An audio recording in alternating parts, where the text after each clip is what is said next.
বৃষ্টিকে উপেক্ষা করে কয়েক হাজার মানুষ সামিল হলো ইসকন পরিচালিত তারকেশ্বরের উল্টো রথযাত্রা উৎসবে। আজ তারকেশ্বর ও পুরসুরা ভক্তবৃন্দের সহযোগিতায় ইসকন পরিচালিত রথের পূর্ণযাত্রা অর্থাৎ উল্টো রথ অনুষ্ঠিত হয়। এদিন সকাল থেকে আকাশের মুখ ছিল ভার। সারাদিন ধরে তারকেশ্বরে বেশ কয়েক পশলা বৃষ্টি হয়।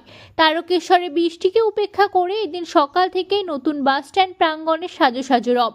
পুনরায় রথকে পুনরায় ফুল দিয়ে সাজিয়ে তোলা হয়। ঠাকুর জগন্নাথ, বলরাম এবং সুভদ্রাকে আরতি করে রথে তোলা হয়। উপস্থিত ছিলেন পৌর কাউন্সিলর অমরেন্দ্রনাথ সামুই, উত্তম ভান্ডারী, স্বপন সামন্ত সহ ইসকন পরিচালিত রথ কমিটির মহারাজ এবং ভক্তবৃন্দরা। রথযাত্রা শুরু হওয়ার পর আকাশ কালো করে এসেছিল, কিন্তু তারকেশ্বরের জগন্নাথ দেবের ভক্তরা সে বৃষ্টিকে উপেক্ষা করে রথযাত্রায় সামিল হয়। কৃষ্ণ নামে বিভোর হয়ে রথের দড়ি টেনে রথকে নিয়ে চলল পুরসুরায় জগন্নাথ দেবের বাড়ির উদ্দেশ্যে। এই বিষয়ে কমিটির পক্ষ থেকে আত্মানন্দ গৌরদাস বলেন যে রথযাত্রা উপলক্ষে টানা এক সপ্তাহ তারকেশ্বরের নতুন বাস স্ট্যান্ডে কৃষ্ণ নামের জোয়ার এসেছিল। প্রতিদিন হাজার হাজার ভক্তরা এই অনুষ্ঠানে এসে কৃষ্ণ নাম শ্রবণ করেছে, কৃষ্ণ নামে বিভোর হয়েছে। তাই তো আজ পূর্ণযাত্রায় সকলের চোখে জল। আগামী দিনে ভক্তের সংখ্যা হাজার থেকে লাখে পৌঁছাবে এবং আমাদের এই রথযাত্রা একটি দৃষ্টান্ত তৈরি করবে বলে তিনি জানান। তারকেশ্বর হুগলি থেকে আশিস কুমার ঘোষের রিপোর্ট, দর্পণ নিউজ। হরে হরে, হরে রাম রাম রাম হরে হরে। ইসকন তারকেশ্বর রথযাত্রায় সপ্তম বর্ষের আজকে অন্তিম দিন। আমাদের উদ্দেশ্য হচ্ছে প্রভু জগন্নাথ। জগন্নাথ হচ্ছে সকলের নাথ। তো আমরা যে এই জগতে বদ্ধদশা প্রাপ্ত হয়েছি, ভগবান থেকে বিচ্ছিন্ন হয়েছি, কি করে ভগবানের সঙ্গে আবার এই হারানো পুনঃস্থাপন করা যায়, ভগবান যাদের হাত দিয়েছেন সকলে হাত তুলুন এবং আমার পরে পরে বলুন হরে কৃষ্ণ হরে কৃষ্ণ। আমরা কৃষ্ণ কৃষ্ণ জোরে জোরে মাধ্যমে হাজার হাজার মানুষ হরে রাম এই কৃষ্ণ কথা শ্রবণ করতে পারলো, কৃষ্ণর কথা কীর্তন শ্রবণের সুযোগ পেল, কৃষ্ণ প্রসাদ, জগন্নাথ দেবের দর্শন, আরতির সুযোগ।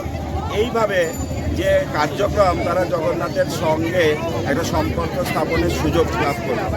তাই এটাই হচ্ছে আমাদের উদ্দেশ্য, যে জগৎবাসীর যে আমরা হারিয়ে গেছে ভগবানের সঙ্গে সম্পর্ক, এই হারানো সম্পর্ককে পুনঃস্থাপন করা হচ্ছে আমাদের উদ্দেশ্য। সকলের কাছে অনুরোধ, আপনারা কেউ রথ টানবেন না, কেউ রথ টানবেন না। রথযাত্রা মধ্যে দিয়ে এই সনাতন ধর্মকে আরও দৃঢ়তা করা সম্ভব।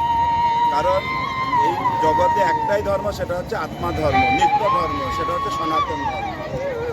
তো এই নদীর আমরা বোঝাতে চাইলাম যে জীবের নিত্য ধর্মটা কী, সেইটাই জগৎবাসী জেনে শিখে নিজে যদি গ্রহণ করবে, তাহলে সে আনন্দ পাবে। ভগবানকে ভুলে থেকে এই জগৎজীব সে কষ্ট পাচ্ছে। আর এই কদিন কত উৎসাহ আনন্দ, এটাই হচ্ছে প্রকৃত বিষয় আমরা বোঝানোর চেষ্টা করলাম।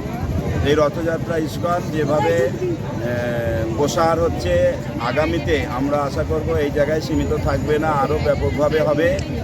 এখন তো হাজারের মধ্যে গণিত আছে, তখন লক্ষ লক্ষ মানুষ এসে এই জগন্নাথের কৃপা পাবে। আজকে জগন্নাথের আলিঙ্গন উৎসব হয়েছে, সবাই আপামর জনসাধারণ সবাই জগন্নাথের কৃপা নিজে পেয়েছে। আমাদের উদ্দেশ্য হচ্ছে জগৎবাসীকে কৃষ্ণ প্রেম ভক্তি প্রদান করা। তো আমরা প্রথম বছরে দেখেছি এই প্রভুপাদ এমন কোনো কথা বলেন না মনোরঞ্জনমূলক, যে কথা শুনে জগতের মানুষের চোখ দিয়ে জল পড়বে। কিন্তু আমরা প্রথম বর্ষে দেখেছি এই এলাকার মানুষের এত ভক্তি, আর জগন্নাথ এত কৃপা করেছেন, স্বাভাবিকভাবে কৃষ্ণের প্রতি আসক্ত নয়। আর বিভিন্ন বিধি নিষেধের কথা বলা হয়, এই কথা শুনে মানুষ ভালোও লাগে না।